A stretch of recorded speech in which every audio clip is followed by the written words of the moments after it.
Gloria a Dios, pues buenas noches, amados. Les saludo desde la Ciudad de México. Soy el pastor Alberto Rodríguez y vamos a compartir una enseñanza en esta noche acerca de la estructura del reino de Dios. En la sesión anterior podíamos ver cómo está constituido el reino de Dios, cuáles son sus características, cómo es que opera. Y hoy vamos a hablar de su estructura, cómo está estructurado, cómo está establecido, cómo se manifiesta en toda la creación, tanto la visible como la invisible. Y para poder comenzar vamos a saber que dentro de la creación Dios estableció un diseño perfecto, y en ese diseño perfecto Él pone un orden. Él establece un orden desde el principio de los tiempos, amén, y ese orden lo va a ejercer mediante una estructura. Nuestro Dios es un Dios de orden, es un Dios de planes y de propósitos. Entonces, la autoridad del reino de Dios se va a manifestar a toda la creación a través de una estructura gubernamental, comenzando por Dios. Dios, entendiendo que en la divinidad hay tres personas, no son tres dioses, es un solo Dios manifestado, revelado en un misterio muy poderoso, en la unidad de tres personas, tres divinas personas, Padre, Hijo y Espíritu Santo. No es correcto decir Dios Padre, Dios Hijo y Dios Espíritu Santo, porque eso sí podría hacer referencia a tres dioses. Sí, se oye mal. No es lo que queremos enseñar, no es lo que queremos decir. Entonces es el Padre, el Hijo y el Espíritu Santo, y los tres son Dios. Es uno, es lo que llamamos Divina Trinidad. En el concepto teológico que debemos de conocer, debemos de saber respecto a la Trinidad, versa de la siguiente forma. Llamamos Divina Trinidad a Dios, entendiendo que en el ser divino hay tres divinas personas, Padre, Hijo y Espíritu Santo, los cuales son consubstanciales, coeternos y coiguales. Ya lo he mencionado también en sesiones anteriores, cuando hablamos de la autoridad de Dios y cómo es que el Padre, el Hijo y el Espíritu Santo trabajaron en la creación y trabajan en el establecimiento del reino y en todo el orden en el universo. Pero hoy vamos a ver cómo en esa manifestación de la Trinidad también se estructura el reino de Dios. Tenemos al Padre como a cabeza de todo. Lo veíamos en la sesión anterior, como el mismo reino va a quedar sujeto al Padre en 1 Corintios capítulo 15, como Jesucristo va a volver a someter todas las cosas al Padre como era en un principio, en un orden perfecto de autoridad de gobierno, en ese orden donde no había pecado, donde la rebelión no tenía cabida y donde todo funcionaba de acuerdo a lo planeado. Esto es bien interesante. Dios es un Dios de planes, propósitos, aleluya, y diseños. Ahora, dentro de esta estructura vamos a encontrar que Dios creó en el ámbito espiritual. Génesis capítulo 1, versículo 1 nos dice: en el principio creó Dios los cielos y la tierra. Y cuando habla de los cielos lo hemos explicitado ya, que se refiere al ámbito espiritual, a ese mundo espiritual donde crea seres espirituales conocidos por la Escritura o revelados por medio de la Escritura como ángeles, seres angélicos.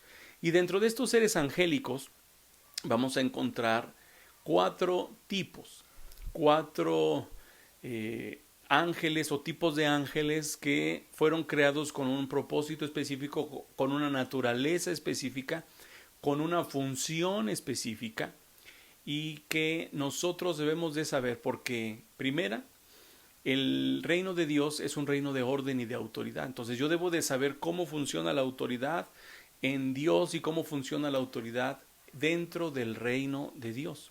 Pero también es importante conocer la estructura y conocer acerca de estos seres angélicos, puesto que en estos días, en estos tiempos, hoy más que nunca, se han propagado filosofías, Pablo las llama filosofías huecas, se han propagado doctrinas, se han propagado religiones que hablan acerca de ángeles.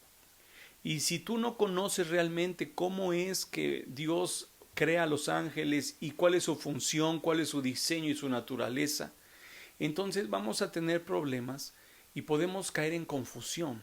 Y no solamente me refiero al extremo, a esas filosofías que nada tienen que ver con Dios ni con su palabra, esas filosofías que no toman en cuenta al Señor, sino que hablan muchas cosas que confunden. No me refiero a esas, sino inclusive dentro de las manifestaciones de Dios, dentro de la iglesia, ¿sí? Dentro de las experiencias espirituales. Yo tengo que ser muy cauto, tengo que ser muy sabio para reconocer, para discernir las experiencias que son de Dios, de las experiencias que pudieran ser una, digamos, una infiltración, pudieran ser un engaño, a esos sueños que no necesariamente provienen del Padre, sino que ha habido ahí un ataque de confusión y el enemigo quiere meter, quiere distorsionar, solamente porque me falta a mí también conocer los fundamentos. Desconozco la doctrina de los ángeles, desconozco lo importante que es el diseño correcto, la naturaleza de la creación angelical, y no sé cómo opera todo esto. Entonces sí puedo tener un problema, un grave problema. Luego entonces vamos a comenzar. Primeramente vamos a encontrar a los querubines.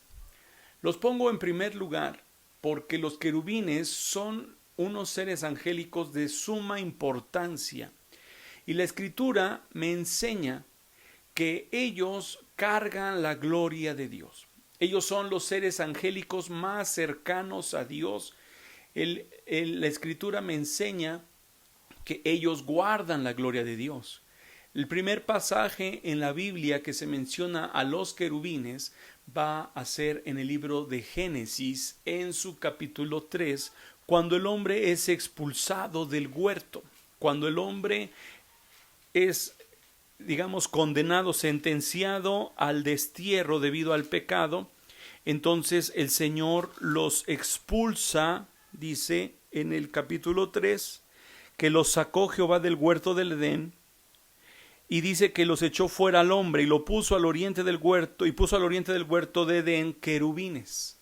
El Señor saca al hombre y pone querubines con una espada encendida que se revolvía, una espada flamígera que se revuelve, una espada de fuego que va a estar impidiendo el acceso. El hombre es expulsado, ya no tiene acceso a la gloria de Dios. Romanos 3:23 dice: por cuanto todos pecamos, quedamos destituidos de la gloria de Dios. Entonces los querubines son seres muy importantes, por eso es que los pongo en primer lugar. Hay quien considera, y no estoy pretendiendo yo saber algo, solamente es por una cuestión práctica de la Biblia, de la autoridad que manejan, de la naturaleza de diseño que tienen los querubines. Por eso los pongo al principio. Tenemos a los arcángeles, tenemos a los serafines y tenemos a los propios ángeles, así ángeles a secas. Los cuatro son seres angélicos, amén, con un diseño distinto, con una operación distinta, una función distinta, pero finalmente son espíritus angélicos o son ángeles. Estos seres son espirituales, no son materiales, son inmateriales, se manifiestan dentro del ámbito espiritual. Y estos cuatro grupos la Biblia los menciona. Amén. En el Nuevo Testamento hay algunos otros nombres o maneras de mencionarlos, pero hace referencia a lo mismo. Por ejemplo, los tronos. Los tronos son, que habla Colosenses, que por medio de Jesucristo fueron tronos, dominios, principados. Los tronos son también querubines. Amén. Entonces, la estructura angelical que nos maneja la Biblia va a ser querubines, arcángeles, serafines y ángeles. Entonces, en la estructura del reino de Dios está Dios, que gobierna por sobre todas las cosas. Luego vienen en autoridad los ángeles. El Salmo 8 nos dice que Dios hizo al hombre un poco menor que los ángeles, ¿sí? le has hecho poco menor que los ángeles. ¿Sí? Verso 5, le has hecho poco menor que los ángeles.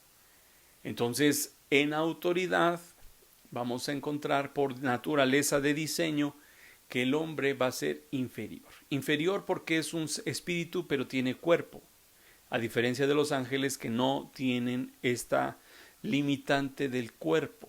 Amén.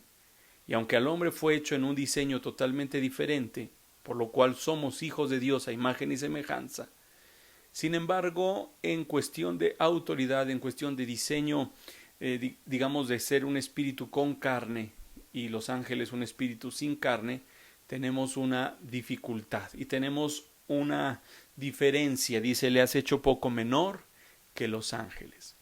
Ahora, los hijos de Dios somos nosotros. Nosotros también somos partícipes, somos representantes del reino de Dios.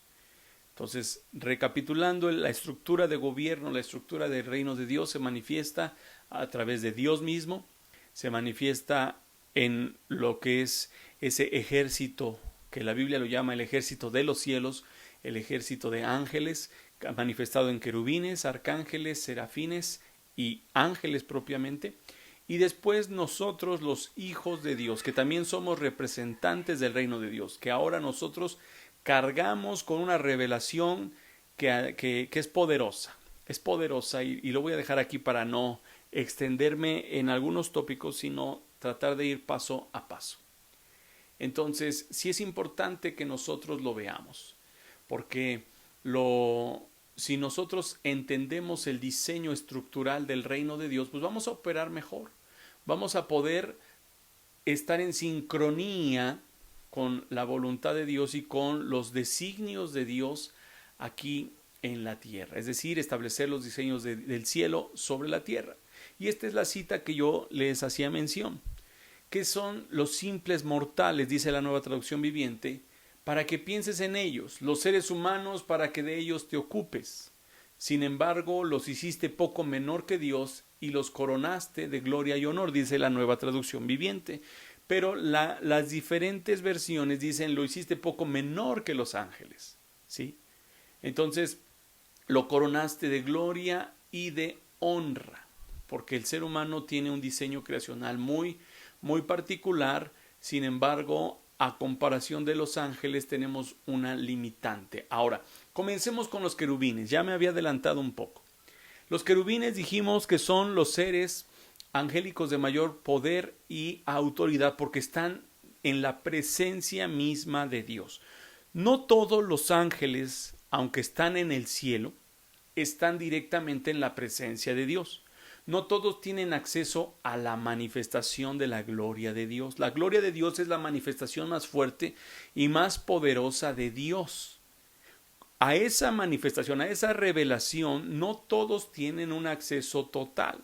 No todos tienen una cercanía. Los querubines, sin embargo, por el diseño que tienen, van a tener ese acceso, van a ser los más cercanos a Dios. Son los portadores de la gloria de Dios, son guardianes de la presencia de Dios y también van a ser vehículos. Yo lo llamo así porque en el libro del profeta Ezequiel, que menciona, es el libro de los que más menciona a los querubines. La primera mención en la escritura es el libro de Génesis capítulo 3, pero el libro de Ezequiel va a mencionar 19 veces en todo el libro la palabra querubín. Y la palabra querubín significa protector.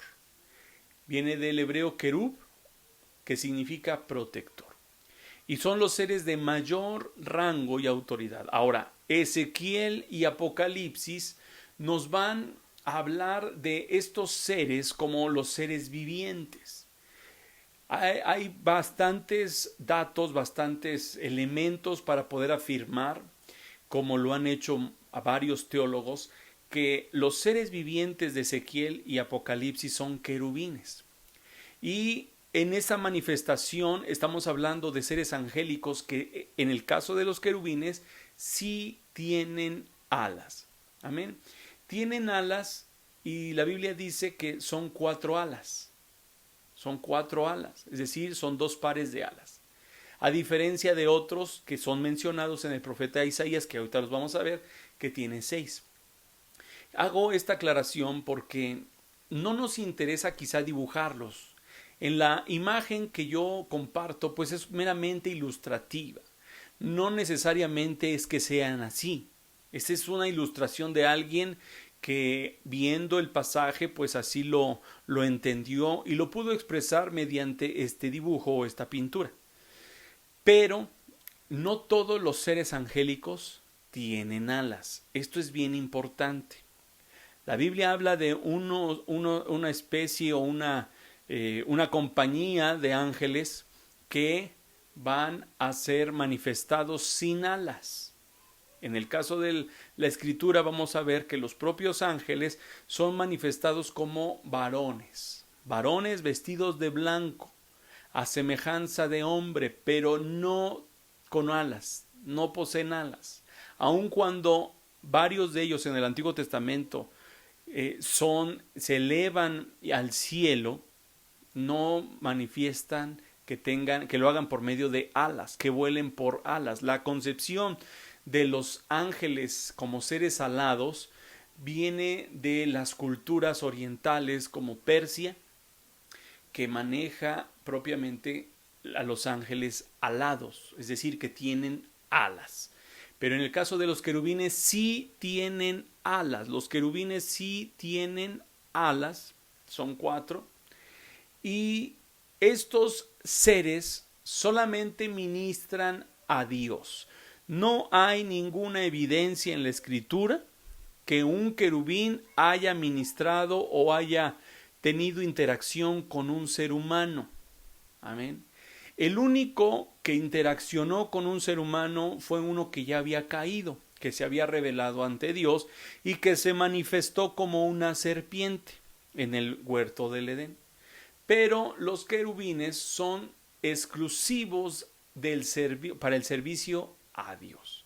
No son para que los hombres sean ministrados a través de ellos, sino que es Dios el que recibe el servicio exclusivo de los querubines. Amén. Esto es sumamente importante porque si yo no entiendo esto, puede que alguna experiencia de alguien, de esas que es común escuchar, ¿verdad? Que es que escuché, que me compartieron, que me dijeron o leí y que yo no me gusta leer la Biblia y no me gusta estudiar, no me gusta, ¿verdad? Escudriñar las escrituras ni poner atención. Entonces yo puedo por ahí caer en un tropiezo, ¿sí?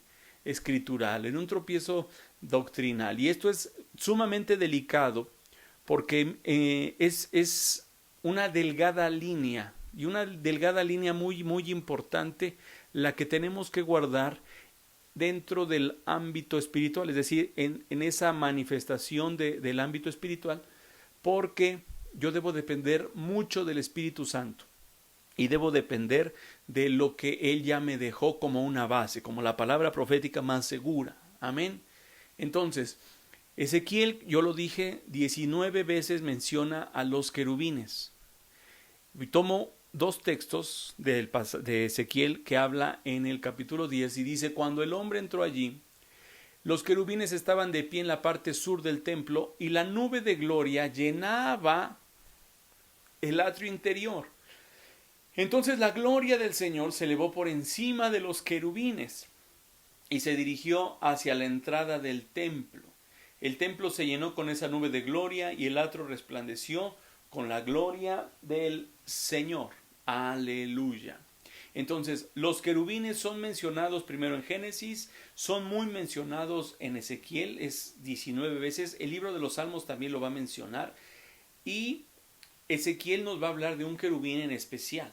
Un querubín específicamente que se reveló y que recibe un título que nos habla de una naturaleza de diseño o de propósito, de funcionalidad, de ministerio de los querubines. Y la Biblia lo llama querubín grande protector. El querubín protector, como lo dije, él era guardián de la gloria de Dios. Nadie más podía tener acceso. algunas explicaciones teológicas al respecto de esto nos habla de que Satanás, lo que era Lucero, y tampoco voy a ahondar mucho en él porque después en la siguiente sesión vamos a ahondar en la rebelión de Lucero y cómo él constituye un reino antagónico, y lo digo así, pero en realidad es una búsqueda por la ausencia o la oposición al reino de Dios. ¿Sí? Se le llama y se le conoce para fines prácticos reino de tinieblas, pero si lo analizamos a profundidad, es el antagonismo que se busca para que el reino de Dios no se establezca, no se manifieste. Es la ausencia del reino de Dios. Pero bueno, llamamos el reino de las tinieblas. Este querubín, antes de ser Satanás, se llamaba Lucero y recibió un diseño muy especial y decía que era grande y protector. Y les decía que algunas explicaciones nos hablan de que en el arca del pacto, lo que es el arca que contenía la ley, que contenía la vara de Aarón y contenía el maná, en ese diseño dice la escritura que había dos querubines encontrados, ¿sí? Dos querubines que se habían encontrado ahí, pero el Señor, amén, quiere, a través de esta explicación teológica, nos habla de que no eran dos al principio, sino que eran tres. Estos dos querubines que están encontrados son dos, pero se les llama protectores. Ajá, porque están guardando la gloria de Dios, la presencia. Tú tienes que saber que el arca del pacto, el arca de Moisés, ¿sí?, va a ser un diseño que va a representar de una manera figurativa, de una manera simbólica, el diseño, vaya la redundancia, de la presencia de Dios, la manifestación de la presencia de Dios. Entonces, aquí tenemos el arca, ¿sí? Y dentro de este diseño de arca, dice la escritura que había en el propiciatorio, en lo que era la tapita, por así decirlo, había dos querubines que estaban encontrados, que guardaban y cubrían, porque esa era su función, cubrir, proteger. Protegían la presencia de Dios que se manifestaba sobre esta tapita que se llamaba propiciatorio. Lo digo tapita con mucho respeto porque lo estoy ilustrando, es decir, para que tú lo veas, por aquellos que no saben que se llamaba propiciatorio. Entonces explico que esta tapita del arca se llamaba propiciatorio. Como ya lo expliqué, entonces ahora sí me refiero a ella como lo dice la escritura, el propiciatorio.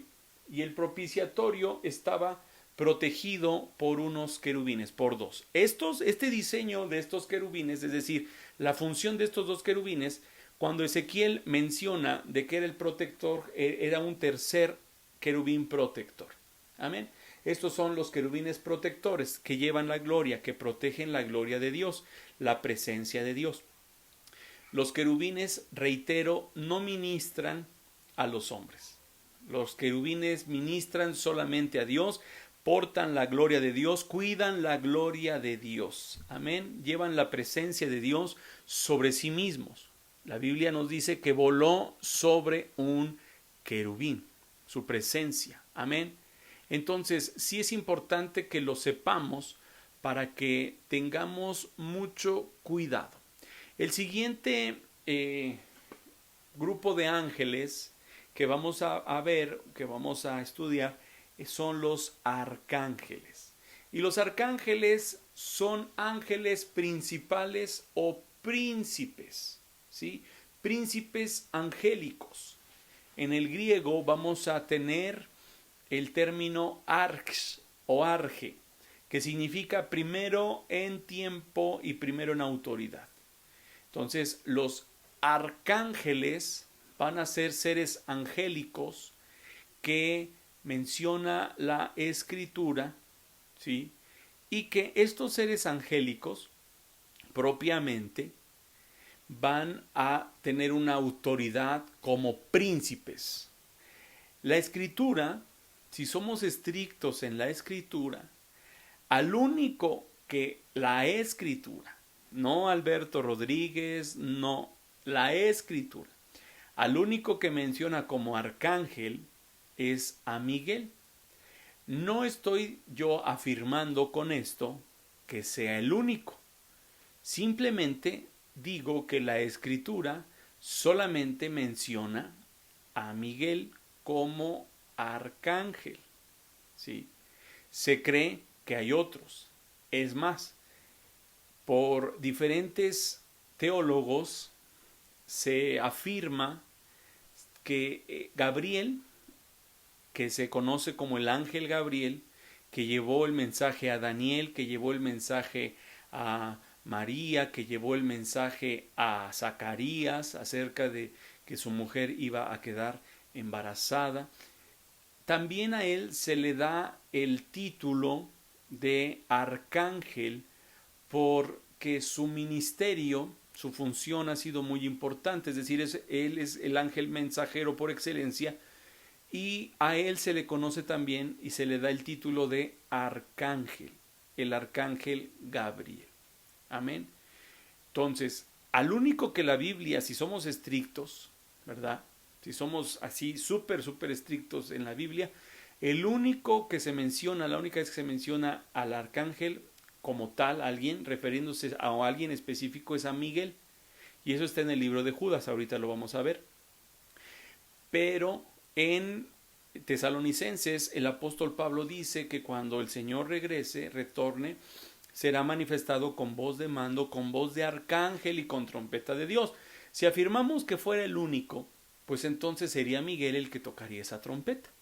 Pero si creemos que son diferentes arcángeles, pues entonces no necesariamente es Miguel. A lo que sí Miguel está asignado al cuidado del pueblo de Israel. Amén.